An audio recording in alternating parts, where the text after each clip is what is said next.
నాకు బాగా గుర్తు నా చిన్నప్పుడు దీపావళి పండగ జరుగుతుంటే మా కాలనీలో నా ఫ్రెండ్స్ అంతా కూడా రీల్ గన్స్ ఉంటాయి కదా, రీల్స్ పెట్టి కాలుస్తారు. అవన్నీ కొనుక్కున్నారు వాళ్ళు. ఇంకా చాలా మంచి మంచి వాళ్ళకి నచ్చినవి కొనుక్కున్నారు. కానీ మా అమ్మగారు మాత్రం, అమ్మ నాకు ఒక రీల్ గన్ కొనివ్వమ్మా అంటే, రీల్ గన్ లేదు ఏం లేదురా, ఏం వద్దు ఇంట్లోనే ఉండు ఆ, అని అన్నదన్నమాట. అంటే situation, everything is depends upon money కదా. ఆమె తప్పేం లేదు అనడంలో, మా అమ్మగారు అన్న దాంట్లో కూడా. అయితే ఇంక నాకు కోపం వచ్చి ఏం చేశానంటే, ఇంట్లో అప్పుడే పంట నుండి వడ్లు వచ్చాయి.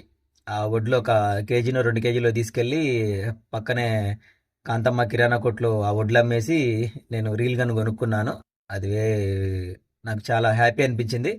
తెల్లారి మళ్ళీ మా అమ్మగారు షాప్కి వెళ్ళినప్పుడు, అమ్మ మీ అబ్బాయి వడ్లు తీసుకొచ్చి ఇచ్చాడు అని మళ్ళీ కాంతమ్మ గారు చెప్పారంట.